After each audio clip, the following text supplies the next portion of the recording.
gràcies per assistir a la xerrada que Carmen Batxiller farà sobre la implantació dels primers sistemes de telecomunicació globals.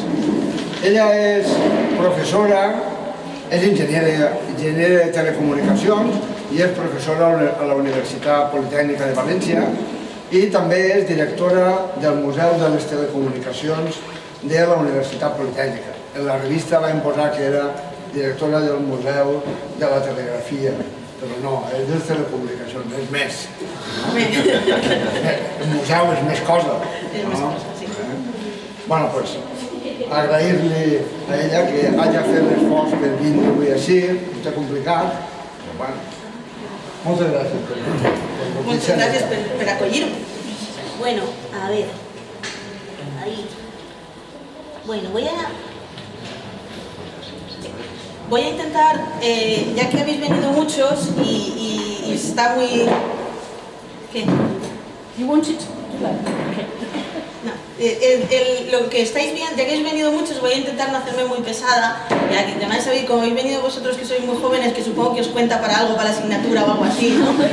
Que yo también doy clase.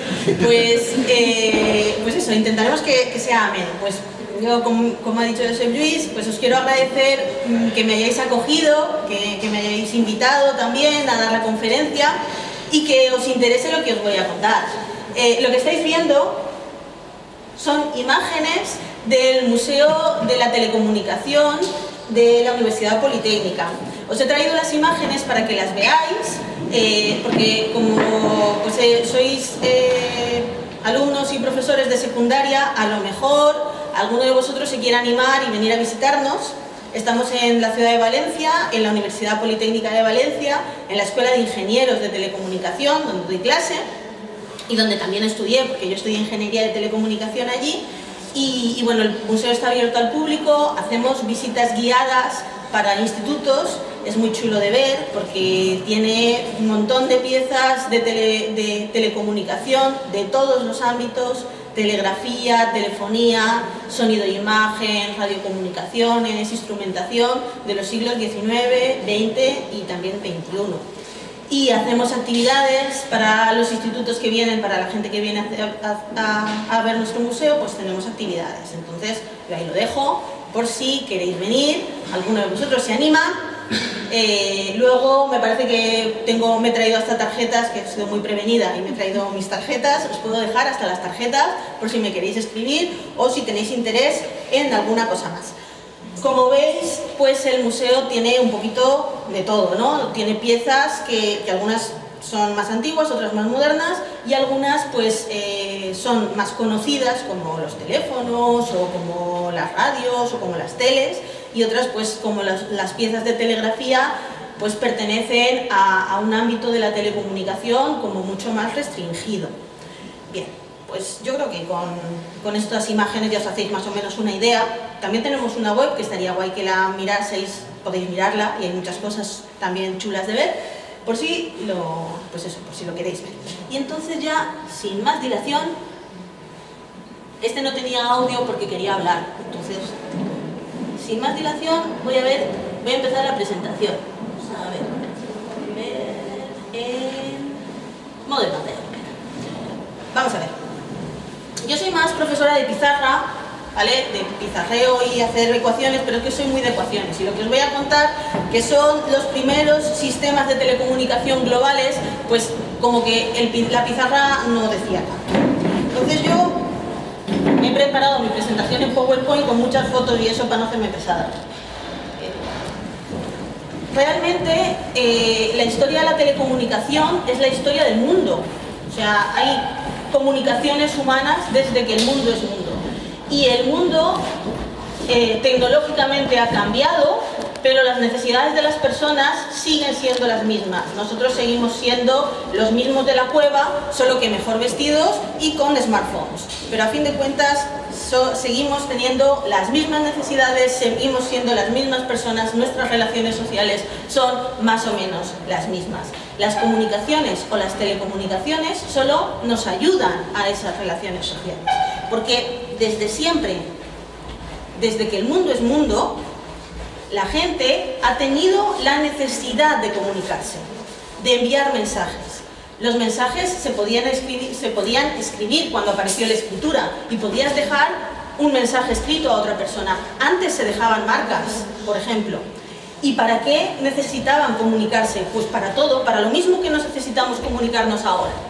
Para hablar con los seres queridos que están fuera, para relacionarnos desde un punto de vista comercial o desde un punto de vista político o incluso para hacer la guerra.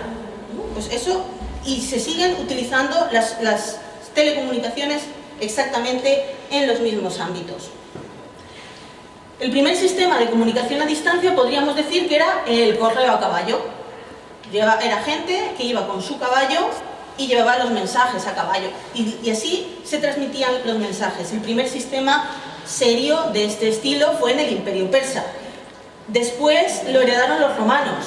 De hecho, lo llamaban servicio postal, porque posta viene del latín positum, o lugar, ¿vale? Positus. Pues el servicio postal viene de las postas que se utilizaban en el correo a caballo. También lo utilizó Gengis Khan en el Imperio Mongol y también lo utilizaron en las películas de vaqueros, iba a decir, ¿vale? En el oeste de los Estados Unidos, el famoso Pony Express, ¿vale? Que lo habréis visto, supongo, en algunas películas de vaqueros, el Pony Express, que eran los jinetes a caballo del oeste americano, que solo duró un año realmente, pero les dio para hacer bastantes películas. Como comunicación a larga distancia, pues aparte del correo a caballo, pues tambores, hogueras, señales de humo, sonidos de cuerno, palomas mensajeras, en Juego de Tronos los cuervos. Bueno, los que han visto Juego de Tronos saben de lo que estoy hablando, que mandan un cuervo. De hecho, por ejemplo, las palomas mensajeras dejó de utilizarlas el ejército español en 2008. Hasta 2008 había palomas mensajeras. En la isla de La Gomera, el silbo gomero. ¿Habéis oído alguna vez comunicarse con el silbo que silban de un sitio a otro? Es curiosísimo. Y espejos, banderas, linternas. Y esto me lleva al primer sistema de señales luminosas más,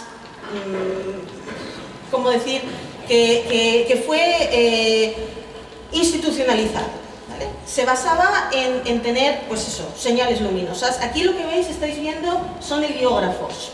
Son de helio, que es sol, grafos, que es escribir, ¿vale? Es como mandar mensajes con el sol. Tenían un sistema de espejos que se reflejaba el sol y se mandaban los mensajes. Pues lo mismo que cuando tú estás en clase y le haces así con el reloj o con el móvil a otro para hacerle con el sol y molestar un poco, ¿vale? Eso todos lo hemos hecho. Y el primer sistema institucionalizado de telecomunicación fue el de la telegrafía óptica.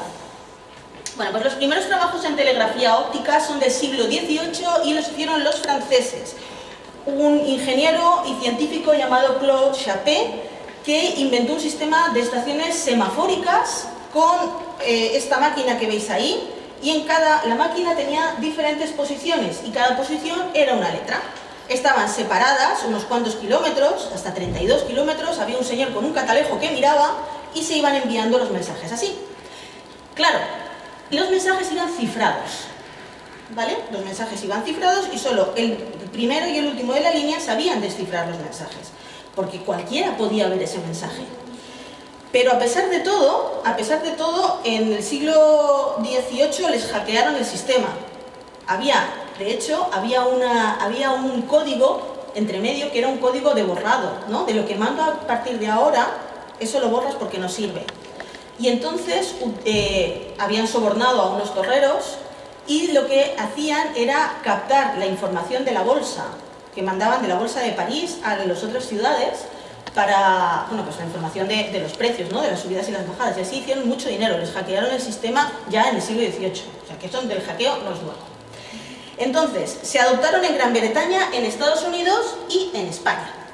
En España lo adoptaron muy tarde, de hecho, porque fijaos que el francés es del siglo XVIII y estamos aquí hablando ya del siglo XIX. El sistema de telegrafía óptica fue adoptado tarde.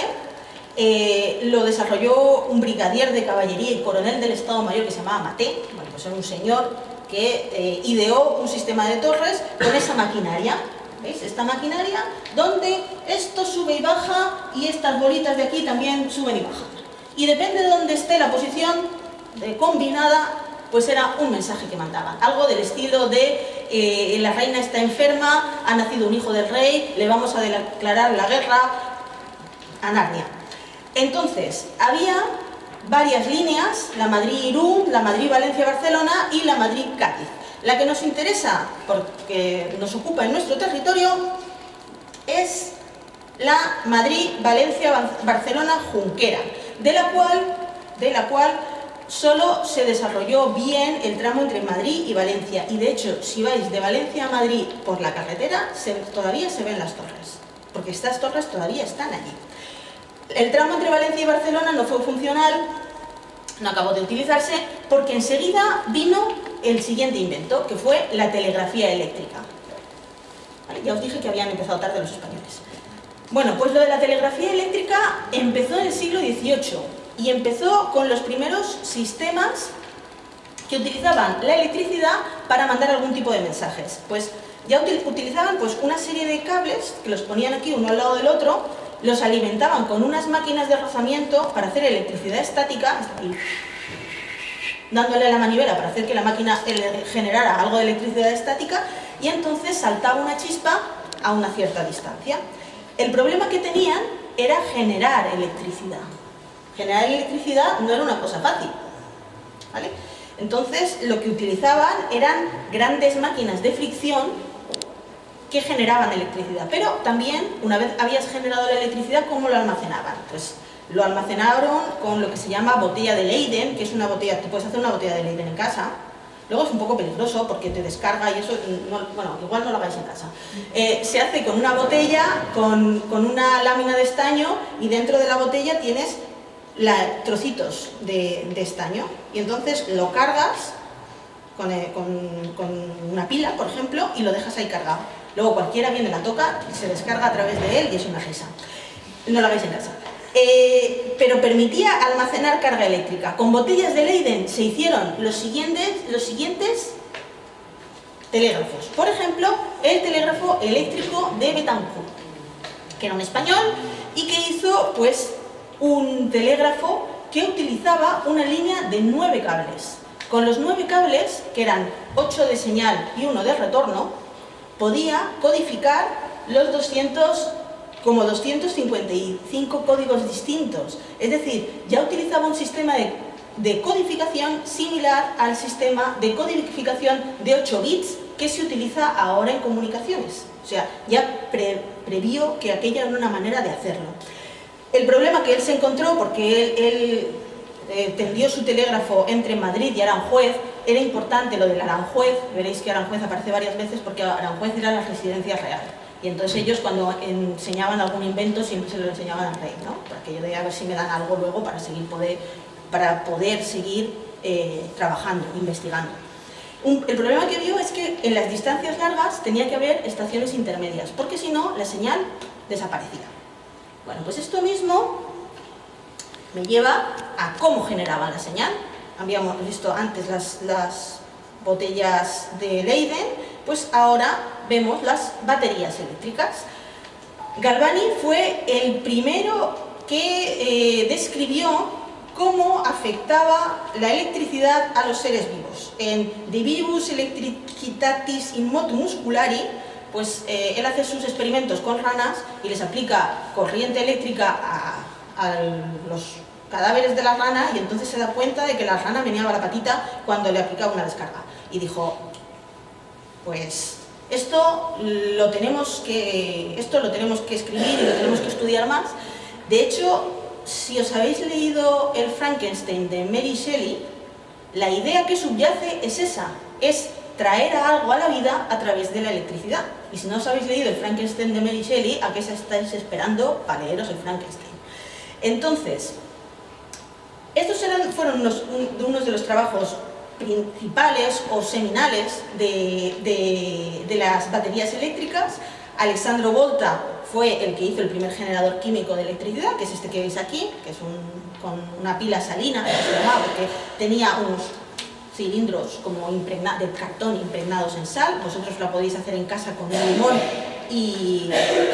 clavo y una moneda de 5 céntimos, la pila, y encender una bombilla con ello, que también, si no lo habéis hecho, hacedlo de la pila con el limón, está muy bien. Y Hippolyte Pixii desarrolló la primera dinamo, que está basada en la ley de Faraday.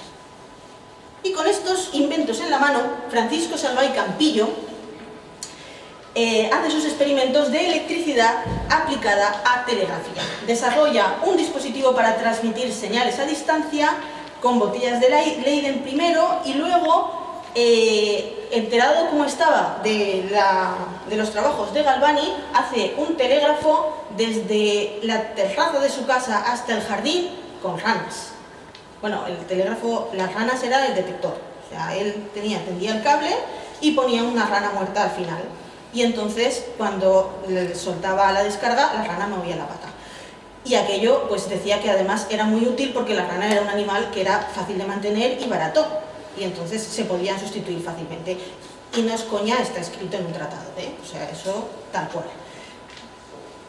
De los trabajos estos de Salvay, ¿qué es interesante? Pues que él empieza a estudiar los problemas inherentes a infraestructura que implicaba hacer una instalación de telégrafo. Y esto ya me lleva a los sistemas un poco más serios, los sistemas que ya se implantaron y que estuvieron funcionando. Telégrafos de agujas, de cuadrante, los telégrafos impresores, entre los que está el Morse, los teletipos, y hablaremos un poco de la telegrafía en España. Bueno, pues los telégrafos de agujas. Los telégrafos de agujas... Uy, cuánto texto. Este me gusta más. Los telégrafos de agujas básicamente se basan en un principio descubierto por un físico alemán, Ørsted, que dice que cuando tú pasas una corriente eléctrica al lado de una aguja imantada, la aguja se mueve.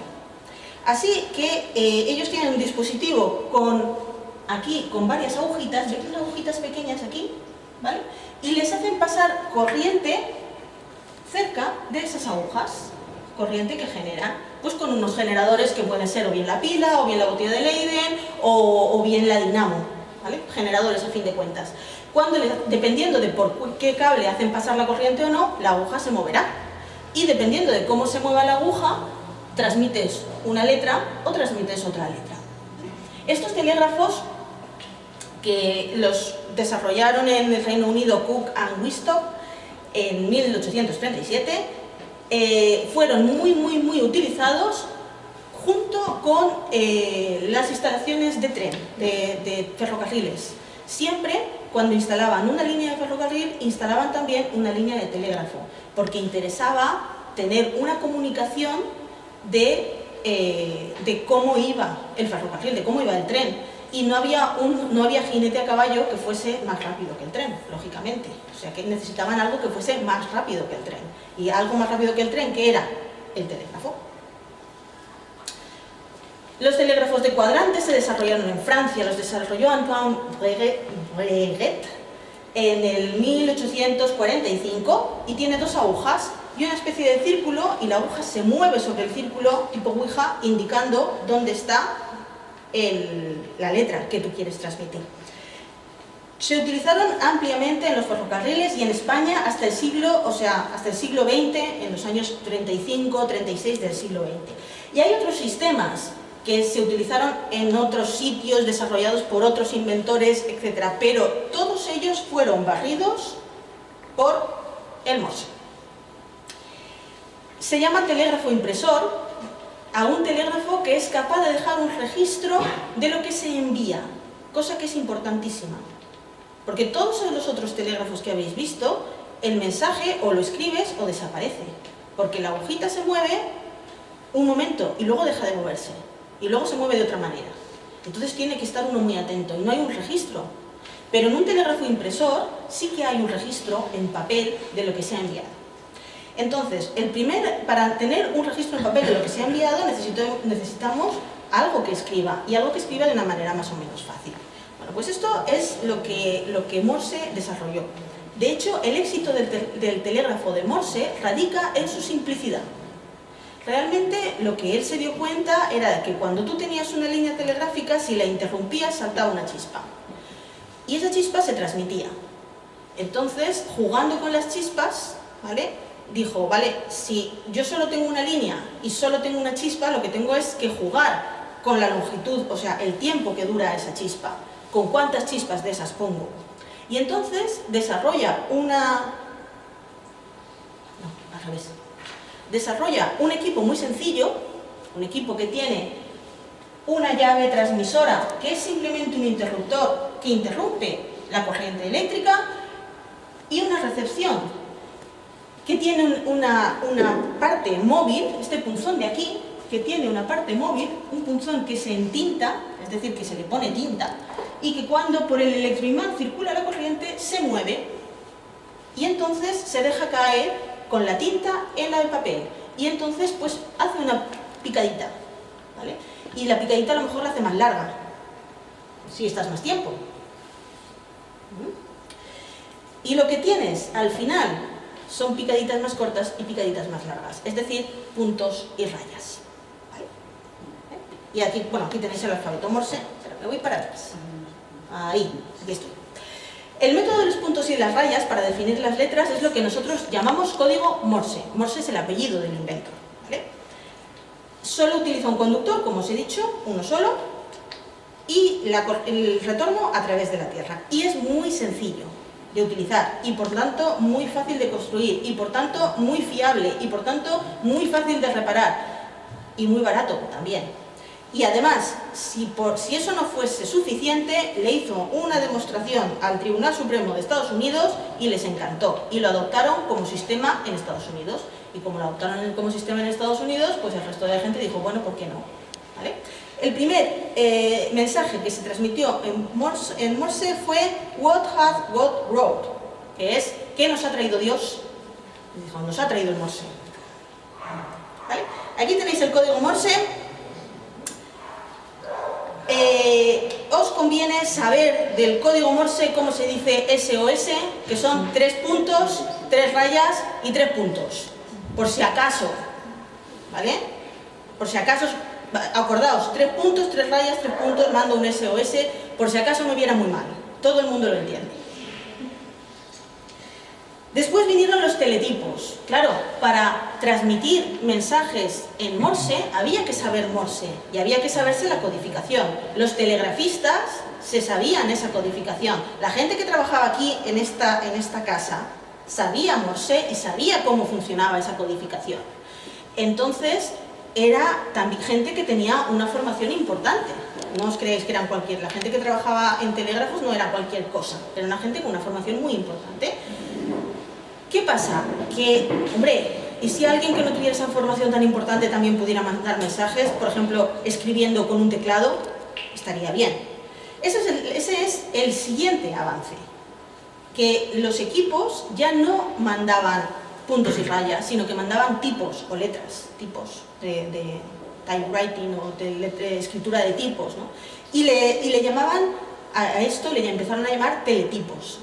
Además, eran mucho más rápidos. Porque claro, para mandar una letra en Morse tienes que mandar varios puntos y varias rayas, pero para mandar una letra, mandas una letra. Eran pues, mucho más rápidos. Se utilizaron hasta los años 80 del siglo XX en España, los teletipos, y luego ya desaparecieron. Bueno, entonces, en 1855 se impulsa la construcción de la red telegráfica en España. Y aquí tenemos cómo estaba el mapa en 1861. Y veis que tenemos un montón de líneas telegráficas que comunican Madrid con las principales ciudades, y las islas vienen comunicadas a través de Javea y de Barcelona.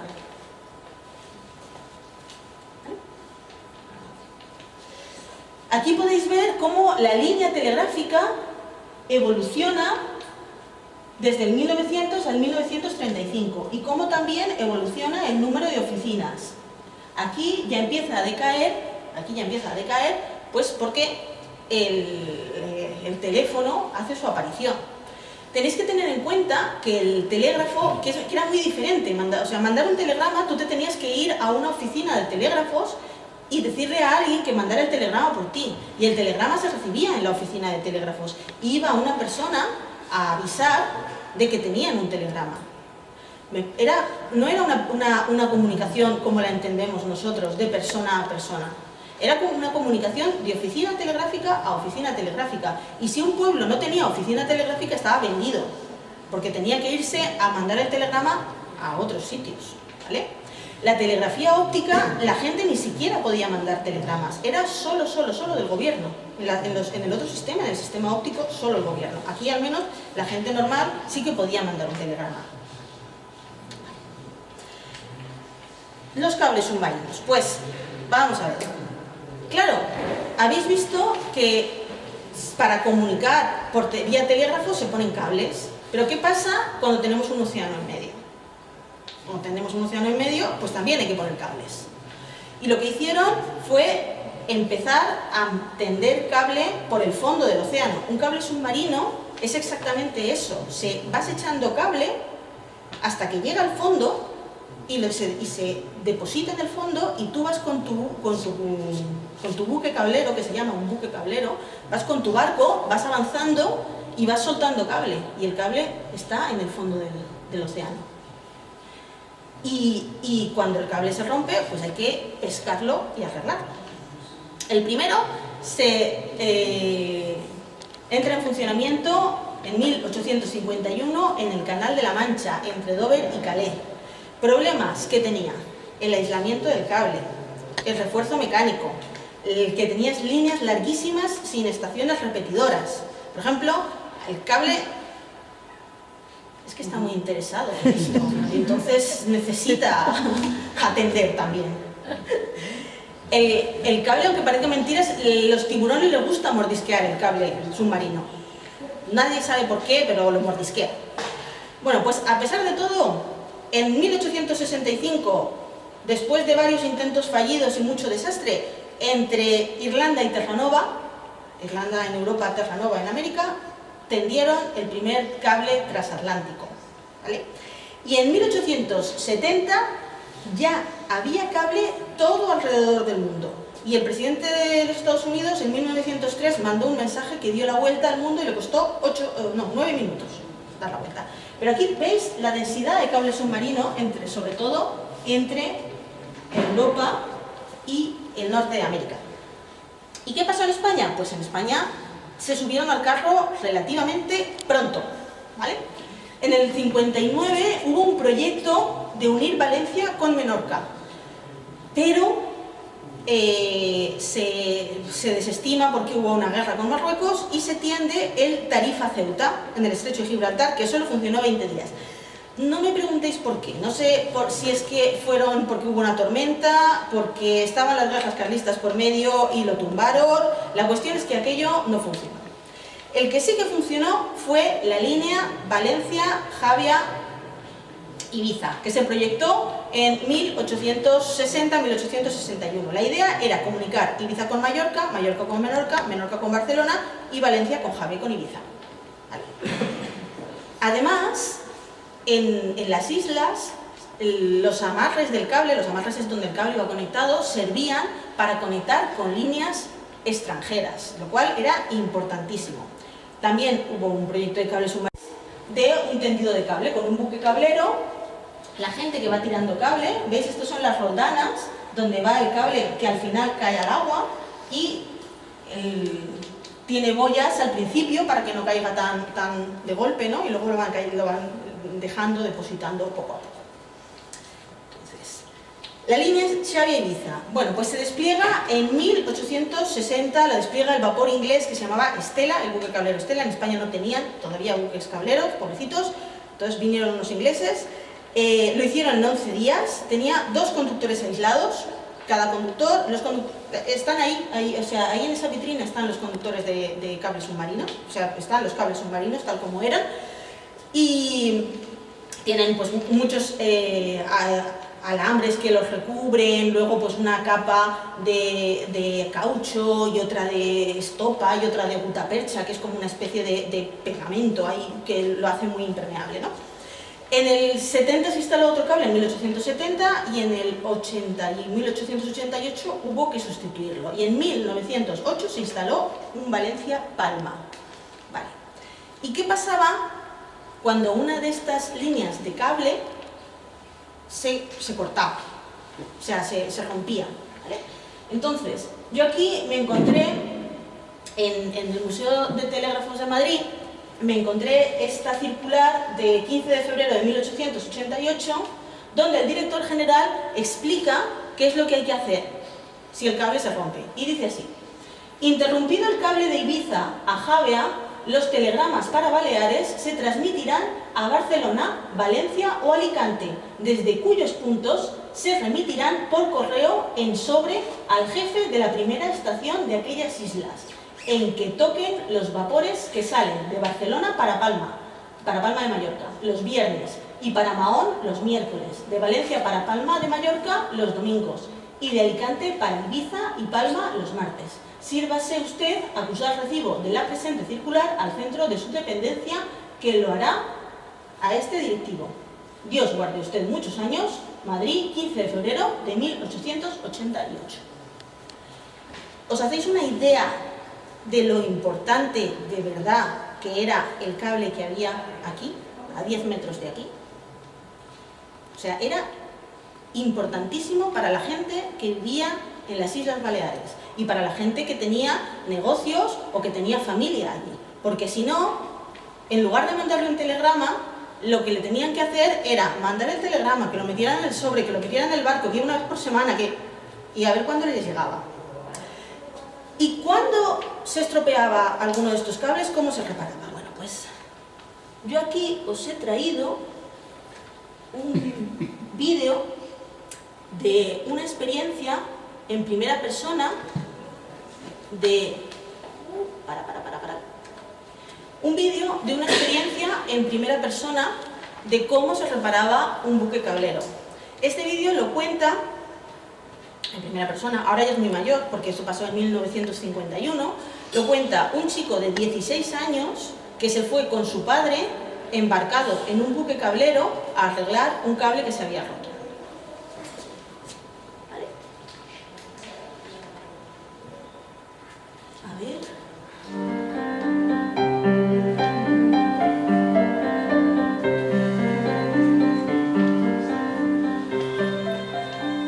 En agosto de 1951 se encontraba averiado el cable submarino Valencia-Palma de Mallorca, que se había tendido en 1923 por el cablero Telconia. La caseta de amarre de Valencia estaba situada en el edificio de 3 plantas que había sido construido dentro del recinto del puerto del Grau y que además albergaba una estación de radio para el servicio costero. Para localizar y remediar la avería del cable submarino, se desplazó desde Madrid el ingeniero delegado de cables Julio de Paula, que junto con mi padre, entonces ingeniero jefe regional de Valencia, hicieron las oportunas medidas para situar la derivación observada, ya que no se trataba de un corte completo. Como yo tenía vacaciones escolares en agosto, me permitieron asistir a las medidas de localización, que se hacían desde el sótano, en penumbra, con un galvanómetro de espejo y una linterna alimentada por pilas secas, solicitando por radio al terminal de Palma que aislase o diese tierra. Al mismo tiempo, se enviaba alternativamente polaridad positiva o negativa para aumentar o disminuir la derivación, midiendo de esa manera la resistencia con el puerto de Wexton. En ocasiones había que detener las medidas, porque la trepidación del edificio al pasar los trenes delante del mismo alteraba del galvanómetro de Thomson. Entretanto, había fondeado en el puerto el cablero Castillo Olmedo, y como había camarotes libres por vacaciones del personal, me permitieron embarcarme con mi padre para buscar la avería. Con ayudas de las cartas marinas y el sextante, se determinó la posición adecuada del barco para pescar el cable. De Paula ordenó alargar el cable del sonar para tomar muestras del fondo y determinar el tipo de rezón a utilizar según se tratase de arena, rocas o vegetación. Seguidamente, el barco se desplazó a cierta distancia de la posición supuesta del cable y largó la malleta, o cable de rezoneo, con la longitud adecuada según el sondeo realizado.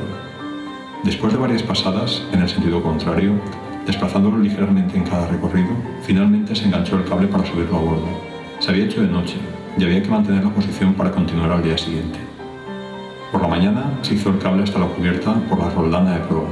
La tensión que indicaba el dinamómetro estaba próxima a la carga de rotura del cable, por lo que tuvimos que abandonar la cubierta y observar al resguardo. Mientras, los celadores de telégrafos procedían a cortar el cable, sujetando ambos extremos y empalmando unos latiguillos hasta la sala de mediciones. Allí se determinaba a qué banda estaba Franco y a qué distancia se medía la avería en la otra banda. La banda franca saltó una gran boya provista de una luz intermitente y se soltó cortando la sujeción, con lo que se hundió con gran estrépito bajo el peso del cable, reapareciendo después a bastantes metros del barco. El barco se colocó en posición adecuada para ir tirando por proa del cable en la banda averiada.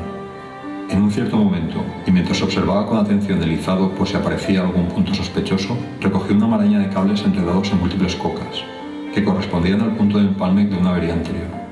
Se volvió a cortar y probar tras la coca, pero no estaba en ella la avería, por lo que se siguió izando cable hasta rebasar la posición media de la avería, en cuyo momento se volvió a cortar, encontrando ya el cable franco. Se realizó entonces el empalme de una sección del cable de fondo, procedente de una de las bodegas, comenzando por el alma, constituida por un torón de 7 conductores de cobre electrolítico, trenzados, formando un núcleo de 3 milímetros de diámetro. Sobre este núcleo, que se empalmó a soldadura hilo por hilo al cable recogido, se aplicó una gutapercha calentada de 5 milímetros de espesor. Adherida al cable con Chatterton y cubriéndola, se arrolló en hélice una fina banda de latón que constituye la protección antiteredo. El conjunto se permeabilizó con una cinta embreada arrollada en sentido contrario sobre el latón. Y sobre esta banda impermeable se colocó una colchoneta de yute que protegía el núcleo así formado de la armadura de protección, constituida para el cable de fondo por una sola capa de 10 alambres de acero arrollados también en hélice de paso muy largo. Sobre esta protección mecánica que daba consistencia al cable se arrollaron 2 bandas de cáñamo de la India, que proporcionaban una superficie tersa al conjunto y disminuían su peso específico en inmersión. Soltando cable nuevo de la bodega por la roldana de popa, el Castillo Olmedo fue a buscar la boya con el otro extremo. Se hizo a bordo, se empalmaron los extremos y, comprobado por radio que todo estaba en orden, regresamos a Valencia. La operación había durado varios días y, como es fácil comprender, afianzó mi vocación por las telecomunicaciones cuando contaba 16 años. El Castillo Olmedo había sido construido en Noruega en 1907. Resultó hundido durante la Guerra Civil Española y fue transformado en buque cablero en 1944 para la reparación de los cables telegráficos, que por sus frecuentes averías y escasa capacidad se abandonaron definitivamente en los años 60. El buque se desguazó en 1968 y la caseta de amarre de Valencia, que albergó las costeras radiotelegráficas y radiotelefónicas hasta 1970, fue demolida en 1994 para la ampliación del puerto.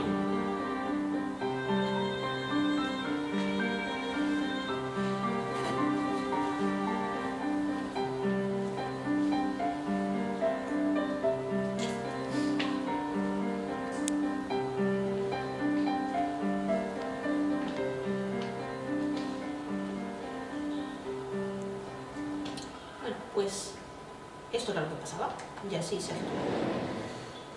A ver, y aquí voy a seguir con la presentación. Una vez se instalaron los cables submarinos, todo esto, se descubrió que había una nueva manera de poder enviar telegrafía, y era vía radio, con sistemas de radiocomunicaciones. Entonces, la radio realmente es un desarrollo de Marconi sobre trabajos de Branly, Lodge, Popov y 17 patentes de Tesla. O sea, vamos a ver, que él como ingeniero de juntar cosas y hacer que funcionen, bien, los inventos entendéis todos que eran de otros, ¿no? O sea, pero se sigue diciendo que es el inventor de la radio, porque a fin de cuentas, si él no hubiera puesto todo eso en funcionamiento, pues no tendríamos radio. En 1901 logró establecer la primera conexión radiotelegráfica transoceánica desde Inglaterra hasta Canadá. Y la radio pues siguió utilizándose, al principio únicamente para transmitir señales telegráficas, es decir, no se transmitía voz al principio.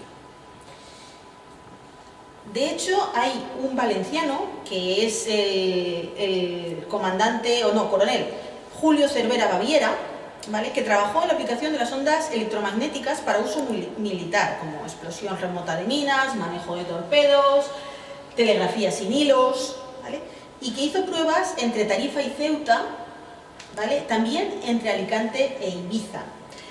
Dicen, esto aquí tiene bastante controversia, que hizo pruebas de telegrafía sin hilos o de radiotelegrafía, es cierto. Hay algunos autores que dicen que mandó voz, pero eso era bastante difícil, puesto que los sistemas para mandar voz, que es la modulación, y en aquella época era la modulación AM, todavía no se habían desarrollado. Y la voz no se puede mandar en banda base, es decir, en frecuencias bajas en la frecuencia de la voz. Hay que subirle la frecuencia, esto son cosas de ingenieros, hay que subirle la frecuencia a radiofrecuencia, frecuencias mucho más altas. Entonces, si eso no se podía hacer, era imposible mandar la voz. Pero lo que sí que es cierto es que sí que hizo pruebas en época muy cercana a Marconi, y de hecho trabajó con Marconi, o sea, de hecho había estudiado con Marconi, había trabajado con Marconi. En España, pues en 1905 se dio origen a la radiotelegrafía, que lo hace una comisión mixta de los Ministerios de Gobernación, Marina y Guerra, y la primera red de estaciones radiotelegráficas, pues lógicamente, están entre la península y las islas, tanto las Islas Baleares como las Islas Canarias. Y hay diferentes estaciones radiotelegráficas de diferentes alcances, ¿vale? Y en 1914 pues queda establecida la primera comunicación radiotelegráfica entre España y la Gran Bretaña. Y como veis, desde 1912 a 1926, la cantidad de radiotelegramas que se envían en España pues es exponencial prácticamente.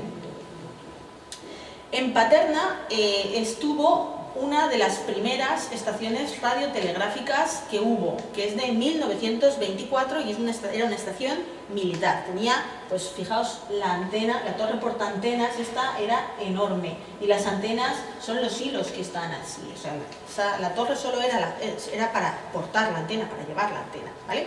Tenía un radio de acción garantizado de 700 kilómetros y un alcance máximo de 1000 kilómetros. Y en la caseta de Amarre de Valencia, tal como se describe en el vídeo, pues estaba el cable telegráfico y también la costera. La costera era el servicio costero de radio que se da para la comunicación con los barcos. Se llama costera, o se llamaba, de hecho es emisora de radio costera, ¿vale? Entonces había tal emisora de radio costera para la comunicación con los barcos y también una emisora de radiocomunicación de Radio Valencia, la EAJ3. Lo del 3 es que fue la tercera emisora de España. El numerito de las estaciones indica el orden en el que fueron dadas, ¿vale? La llevaba personal de telégrafos. Y la tercera desarrollo de comunicaciones globales, o de las primeras comunicaciones globales, que es en paralelo al telégrafo más o menos, un poco posterior, pero una parte muy en paralelo, es el teléfono. El teléfono tiene una paternidad discutida. Todos estos pueden ser inventores del teléfono.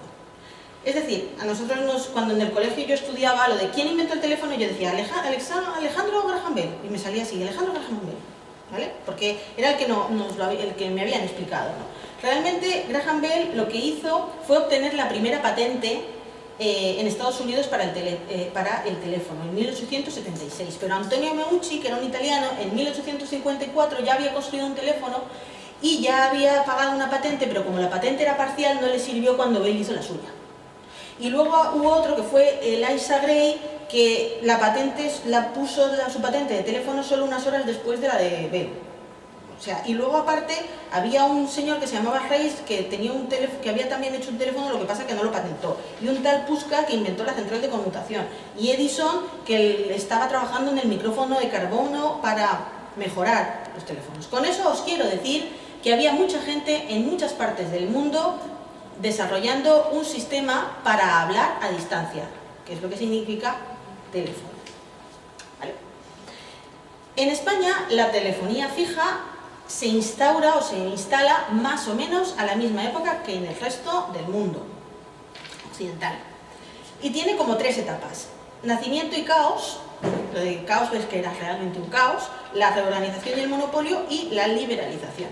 A ver, nacimiento y caos es desde 1877 a 1923, donde prácticamente cualquiera que quisiera se podía poner un teléfono. La gente, de hecho, lo que hacía era, a ver, entre mi casa y la tuya, queremos tener teléfono, tú te pones tu teléfono en tu casa, yo me lo pongo en la mía y ponemos un cable entre mi casa y la tuya. Y entre la mía y la de aquel, pues lo mismo, con otro cable. Eso es lo que hicieron al principio. Como entenderéis, eso es un caos. Después hubo lo que se llamaron concesiones. Había una persona que compraba una concesión de teléfono, una persona, una empresa, una entidad, lo que sea, pero personas particulares. De hecho, la concesión de teléfono de Valencia la tenía un particular. y el particular servía servicio telefónico a toda Valencia y era su concesión. Bueno, pues así fue funcionando de una forma bastante caótica. Por ejemplo, Telégrafos también tenía concesiones y tal, fue funcionando de una forma bastante caótica, hasta que en 1924, con el gobierno, bueno, más que gobierno, dictadura de Primo de Rivera, se decide dar la concesión de la telefonía en monopolio a una empresa. Y esa empresa fue la Compañía Telefónica Nacional de España, conocida como Telefónica. Empresa privada. ¿Vale? La Telefónica nunca, jamás ha sido una empresa pública. Nunca. Se podía llamar Compañía Telefónica Nacional de España, pero era una empresa privada.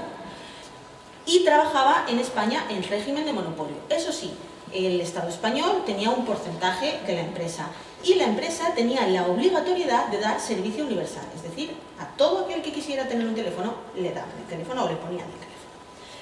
¿Qué hizo la empresa? Pues la empresa reorganizó todo el sistema telefónico, compró todas las concesiones y empezó a dar servicio a todo el mundo y modernizó mucho las líneas, el servicio en conjunto lo modernizó. De hecho, Telefónica daba un servicio al mismo nivel que se podía dar en Reino Unido, en Estados Unidos, en Francia, en cualquier otro sitio, ¿vale? Y aquí hay un extracto, lo último es que en 1998 se liberalizan las comunicaciones o las telecomunicaciones en España, con lo que cualquier empresa puede dar servicio de telecomunicación siempre y cuando pues tenga sus permisos, pague sus cánones, etcétera, ¿vale? Pero cualquier empresa puede hacerlo. Aquí hay un extracto muy curioso, ¿vale? Que dice, que habla del primer teléfono que se trajo a Valencia. Dice, el 20 de enero de 1878, hace apenas 105 años, porque es de un artículo de 1983, o sea, ahora hace más, se presentó un caballero en la redacción de Las Provincias, el periódico Las Provincias. Preguntó por don Teodoro Llorente, que era el director, y sacó de una gruesa bolsa de viaje un aparato desconocido. Don Teodoro, mire lo que he comprado en París. Es el último y revolucionario invento. Lo llaman teléfono. El caballero era don Juan Solís y el teléfono acababa de hacer su presentación en Valencia. 5 años después, el señor Solís tenía instaladas 2 líneas telefónicas para enlazar el centro de la ciudad con los almacenes que el comerciante señor Ayora poseía en el Grao y con el chalet que el banquero señor de Besa tenía en Vétera. En 1885 había en funcionamiento en Valencia 90 teléfonos y en 1892 eran unos 1000 abonados y en 1895 ya se podía hablar de una ciudad a otra.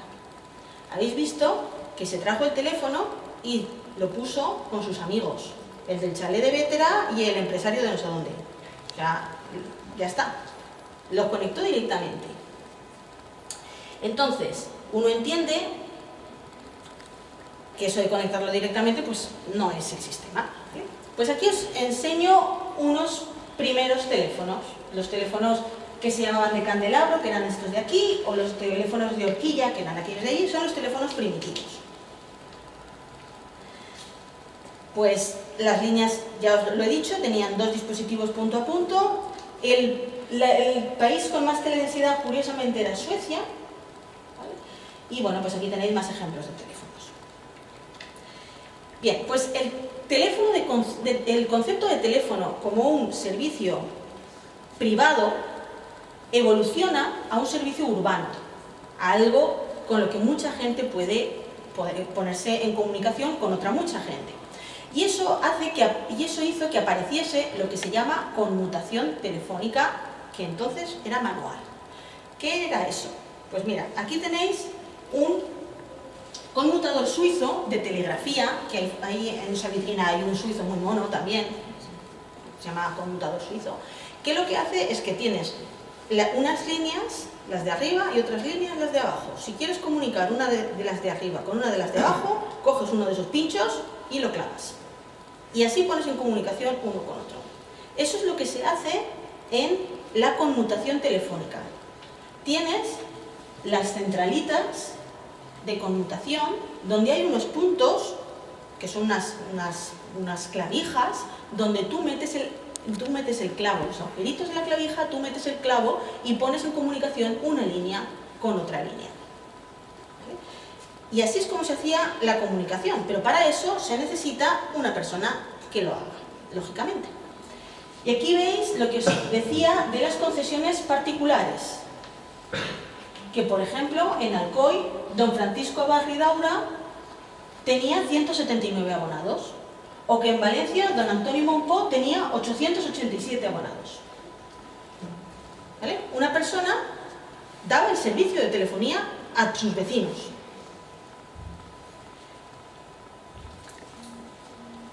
Bien, pues,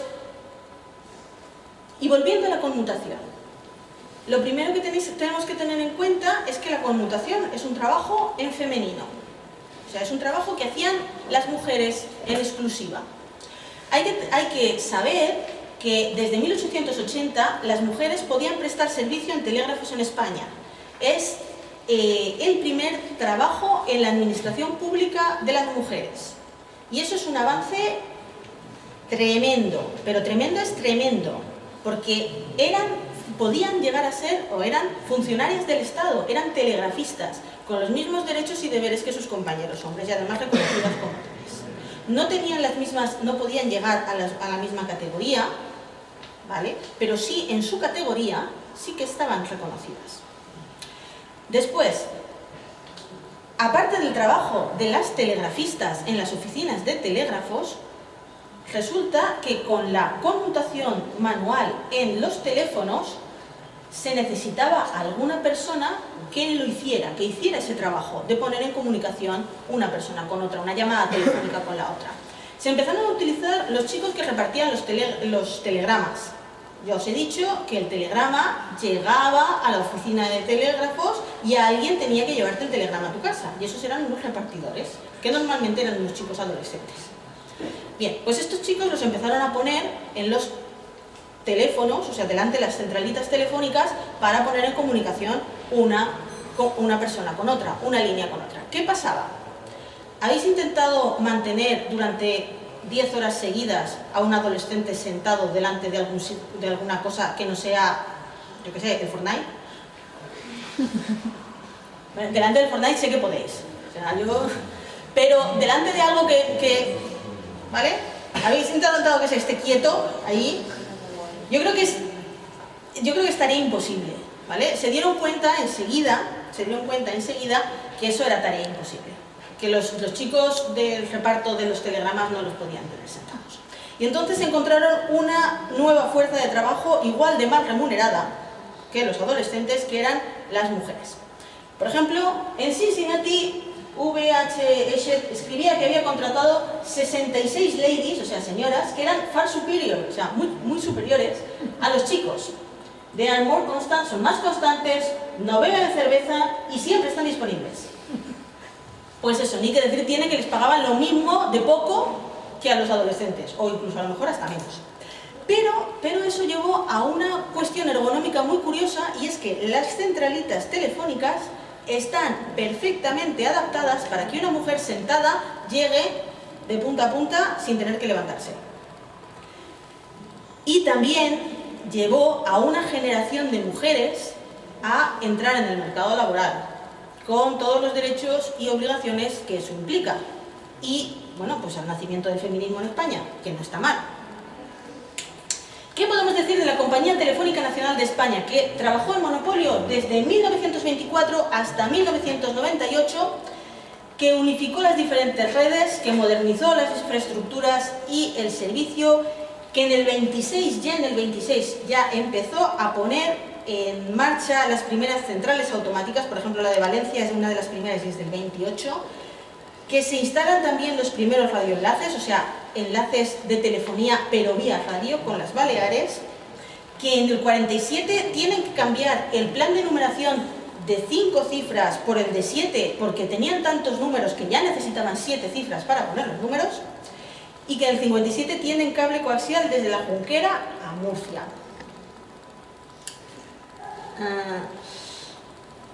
Poco a poco, al pasar de los años, las operadoras manuales, las señoritas que están en la centralita, pues se desaparecen, porque empieza a utilizarse sistemas de conmutación, o sea, de comunicación entre líneas, que son mecánicos, primero.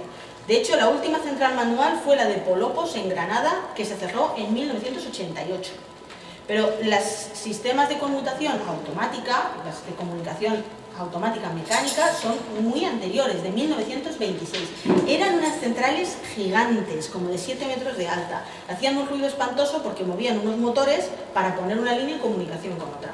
Después de esto vinieron las centralitas semiautomáticas, después las digitales, después la telefonía móvil, después las comunicaciones espaciales, después internet, las computadoras, y ahora estamos en el 5G, que dentro de nada lo tenemos ahí. Y que nos vamos a poder comunicar no solo entre personas, no solo tener acceso a internet, no solo con medios audiovisuales, sino además con los dispositivos inteligentes, con tu lavadora, con tu nevera, con el altavoz, que lo acaban de sacar, o lo ha sacado Apple hace poco, los altavoces estos Smart. Y pues eso, que tenemos aquí el futuro muy cerca. Y esto me lleva de manera natural a pensar en una cosa que oí en una conferencia anteayer, que hablaban de historia de la ciencia y hablaban de asuntos tales como el avance científico, la ética, el cinismo, y decían que la ciencia, el avance de la ciencia es tan rápido ahora, de la ciencia y de la tecnología, es tan rápido que aún en tu campo de especialidad nunca vas a conseguir saber todo lo que se está desarrollando. Nunca, jamás. Olvídate que no vas a poder. Dice, y no solo eso, sino que además esas cosas que nunca vas a conseguir saber, que no vas a saber, van a impactar en tu vida. Pues lamentablemente nos tenemos que acostumbrar a eso, a no ser que nos hartemos y volvamos a las señales de humo. Y eso es todo. Gracias por vuestra atención.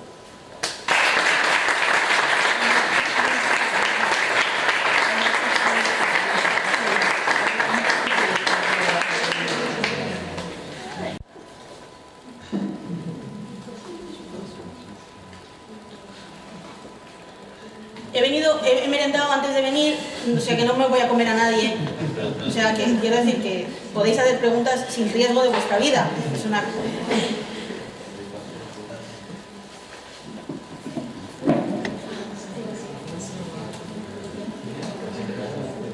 ¿Nadie? Dime.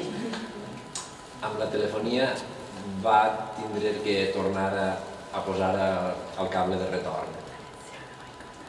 En el telègrafo no feia falta el cable de retorn, perquè no va per terra, però en la telefonía sí, ¿no? Sí, la telefonía es cable de pares.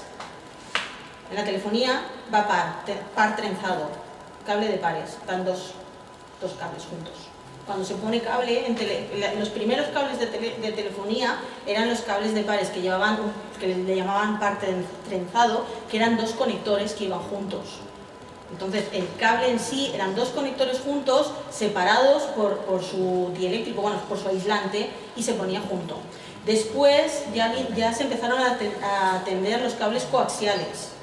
El cable coaxial tiene un alma, que es lo que se llama activo o vivo, que es un conector central, luego una parte que es aislante y luego una malla que lo recubre alrededor.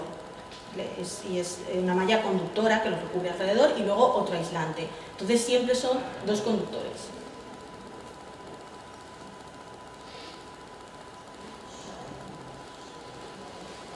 Más, algo que no sea tan teleco, quiero decir más. No.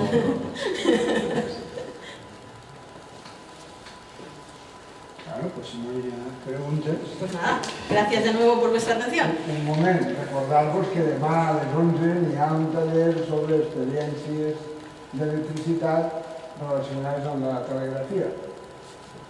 Que farà primer temps.